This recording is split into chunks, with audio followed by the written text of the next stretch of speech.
জয়ী হয়ে এখান থেকে যাবে।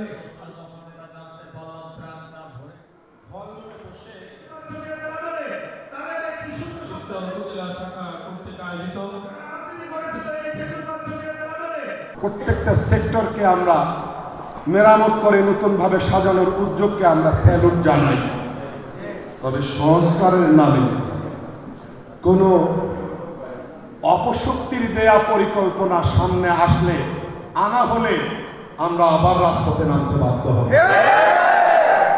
কমিশনের দেয়া প্রস্তাব, সংবিধান সংশোধনের প্রস্তাবে বহুত্ববাদ, এই বহুত্ববাদ পরিভাষা, এই বহুত্ববাদ, এটাকে আমরা ধর্মনিরপেক্ষ মতবাদের চেয়েও আরো ভয়ঙ্কর মনে করি।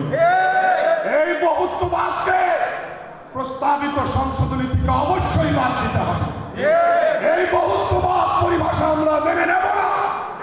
পরিষ্কার কথা, দ্রব্যমূল্যের ঊর্ধ্বগতি রোধে অন্তর্বর্তী সরকারকে ব্যবস্থা নিতে হবে। যে সকল পণ্যের উপর ভ্যাট আরোপ করা হয়েছে প্রত্যাহার করতে হবে। ইবতেদায়ী মাদ্রাসার শিক্ষকেরা যে আন্দোলন করছে তাদের ন্যায্য দাবি দাওয়া মেনে নিতে হবে। ফ্যাসিবাদের দোষর যারা প্রশাসনের বিভিন্ন জায়গায় ঘাটতি মেরে আছে তাদেরকে অপসারণ করতে হবে এবং প্রয়োজনীয় সংস্কার সম্পন্ন করে 2025 সালের মধ্যেই আমরা নির্বাচন চাই। আমরা প্রয়োজনীয় সংস্কারও চাই। আমরা যৌক্তিক সময়সীমার মধ্যে অর্থাৎ 2025 সালের মধ্যে আমরা জাতীয় নির্বাচন চাই। একই সাথে আমি আমার দল জমিয়ত উলামা ইসলাম বাংলাদেশ খুনিদের বিচার চাই। যদি বিচার না হয় তাহলে আবারও স্বৈরতন্ত্র উঁকি মারতে পারে। যদি বিচার না হয় আবারও ফ্যাসিবাদ মাফিয়াতন্ত্র মাথা চাড়া দিতে পারে।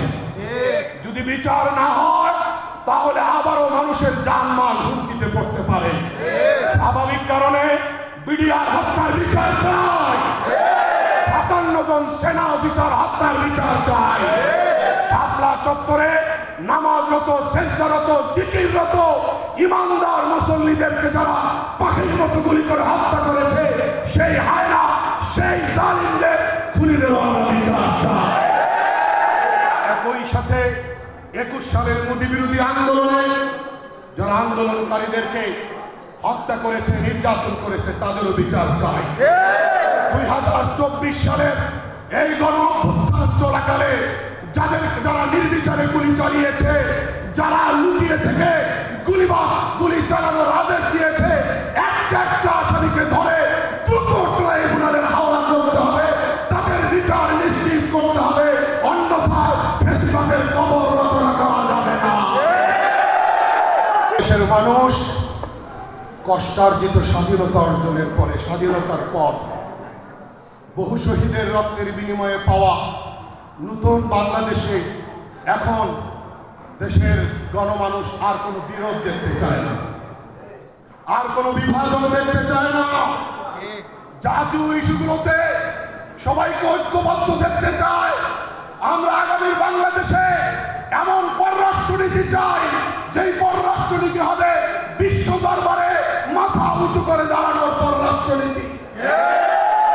এই পররাষ্ট্রনীতি হবে সীমান্তকে শতভাগ সুরক্ষিত রাখার পররাষ্ট্রনীতি। এই পররাষ্ট্রনীতি কখনোই অসহায় আত্মসমর্পণের পররাষ্ট্রনীতি হবে না। ভাইয়েরা আমার, একটি কর্মী সম্মেলনে আমরা এসেছি। আমাদেরকে শৃঙ্খলা শিখতে হবে, আমাদেরকে ধৈর্যের শিক্ষা নিতে হবে, আমাদেরকে সংযমের শিক্ষা নিতে হবে, আমাদেরকে দল শক্তিশালী করা, সংগঠনকে শক্তিশালী করা আমাদেরকে শিক্ষা নিতে হবে, প্রেসক্রাইব নিতে হবে। যদি সংগঠনকে সাংগঠনিক সিস্টেমে শক্তিশালী করতে না পারি, আগামীতে টিকে থাকা বড় মুশকিল কাজ। আবার বলছি, আইডিপি সংগঠনকে সাংগঠনিক উপায়ে শক্তিশালী করতে হবে, ডোর টু ডোর মুভ করতে হবে।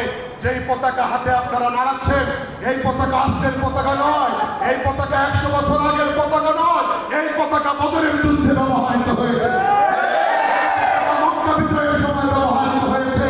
এই সাদা কালো পতাকা নবী আলাইহিস সালাতু ওয়াস সালাম ব্যবহার করেছেন।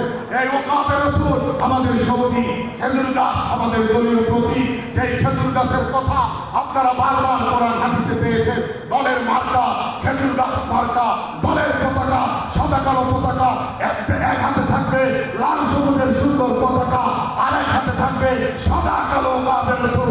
এই পতাকা আমরা বুকে ধারণ করে